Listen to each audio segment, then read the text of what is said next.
Fala pessoal, como é que vocês estão? Tudo bem?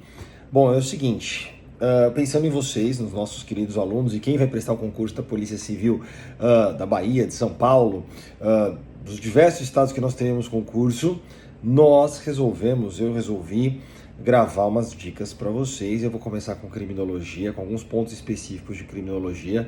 São 5 minutinhos para você poder fazer uma revisão e o assunto hoje vai ser o estudo da vítima.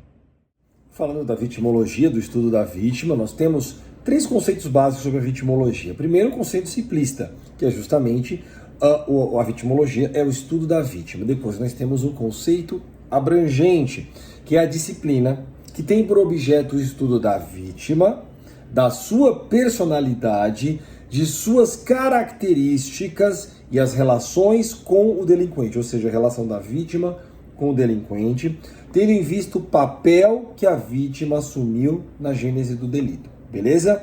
E a gente tem um outro conceito que é importantíssimo, da Resolução 40 de 1934 da Assembleia Geral da ONU, que fala que vítima, veja só, é a pessoa que individual ou coletivamente tenha sofrido danos, inclusive lesões físicas e mentais, sofrimento emocional, perda patrimonial e, agora o mais importante, diminuição substancial dos seus direitos fundamentais. Esse é o conceito dos direitos humanos e o conceito que vocês devem levar para a vítima e pode ser questionado para vocês, tá certo, em prova.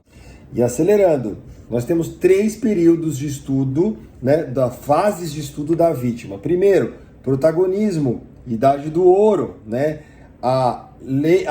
Talião, lembre-se só, lei de Talião, dente por dente, olho por olho. A vítima protagonizava a sua defesa, a defesa dos seus direitos e a punição do infrator. Temos depois a neutralização. Professor, o que é a neutralização?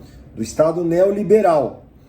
A vítima era considerada uma testemunha de segundo escalão. Ela tinha interesse na condenação do acusado. A vítima era deixada no segundo plano. E terceiro, período de redescobrimento da vítima após a Segunda Guerra Mundial, com as atrocidades e com as barbáries, efetivamente, que as pessoas, os seres humanos sofreram com a Segunda Guerra Mundial. A vítima foi levada a um processo de mais protagonismo. O estudo da vítima tomou forma numa visão mais humanista, certo? Nascendo a vitimologia.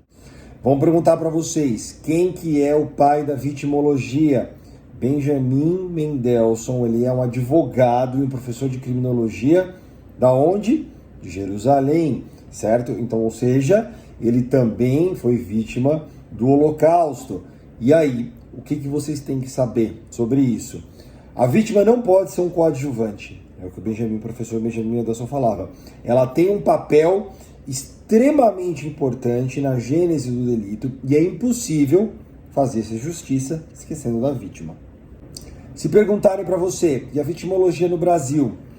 Década de 70, com 2 pesquisadores, 2 professores, Armida Bergamini Mito, tá certo? E Edgar de Moura Bittencourt. Muito importante, vocês precisam saber, as provas costumam perguntar o nome de quem estudou a vitimologia no Brasil. E para finalizar, rapidinho, as classificações das vítimas para o professor Benjamin Mendelssohn, você nunca mais vai esquecer. Vítima completamente inocente, não tem qualquer participação no delito. Vítima menos culpada do que o delinquente, ela fornece alguma informação, ela contribui para o evento criminoso. Por exemplo, andando em lugares perigosos com um relógio caro no pulso, falando sobre o seu patrimônio para qualquer pessoa, o quanto ela é rica, o quanto ela tem posses, depois ela é sequestrada. Depois nós temos as vítimas tão culpadas quanto o delinquente, ou seja, o comportamento da vítima é essencial para que ocorra o delito. Por exemplo, uma vítima que aceita ser objeto de uma roleta russa, ou uma vítima que ela é vítima e ao mesmo tempo é autora para o direito penal, que consente que lhe façam o aborto. A mulher está consentindo em ser vítima e ao mesmo tempo está infringindo um tipo penal. Vítima mais culpada que o delinquente, a ação da vítima que faz com que ela se torne efetivamente sofredora de danos, como uma injusta provocação da vítima, um homicídio privilegiado, uma atenuante genérica do Código Penal. A vítima de homicídio, ela é vítima de homicídio, mas ela estuprou a filha do seu assassino. É um homicídio privilegiado, tá? Que mais? Última, vítima como única culpada. O que significa isso? A ação da vítima que gerou exclusivamente o resultado danoso, que fez ela se tornar vítima. Lembra que eu dei o exemplo do estupro? Do pai que mata o estuprador da filha? Se ele efetivamente descobrir, chegar no momento em que o estuprador está efetivamente praticando o ato contra a sua filha, ele vai agir em legítima defesa. Se ele eventualmente matar aquele indivíduo, ele agiu em legítima defesa e aquele indivíduo que morreu é a vítima como única culpada. Ou seja, guardem esse exemplo da legítima defesa. Vai ser perfeito para vocês. E o que seria vitimização? Bom, vitimização é o ato ou efeito de alguém tornar-se vítima da sua própria conduta por fatos da natureza e, o mais importante, para a vitimologia e para a criminologia, da conduta de terceiros. E quais são as espécies de vitimização? Todo concurso cai. Vitimização primária são os efeitos naturais decorrentes do delito. A perda patrimonial, a diminuição na sua saúde, a lesão física permanente. Essa é a vitimização primária. Vitimização secundária são as consequências outras do delito que não são da ação delitiva, mas que são consistentes no sofrimento adicional que os órgãos públicos de persecução penal, Polícia, Ministério Público, Magistratura, enfim, o Judiciário e a própria persecução penal, o próprio processo criminal e a investigação geram com relação à vítima. É um sofrimento considerável, existem diversas medidas para justamente tentar se evitar isso, uma delas é a própria violência institucional, da Lei Mariana Ferrer, e nós temos também a vitimização terciária, que também é de extrema gravidade, que é a vitimização, as consequências do delito, que não são diretamente do delito, mas que são geradas por quem? Pela segregação social e familiar daquela pessoa.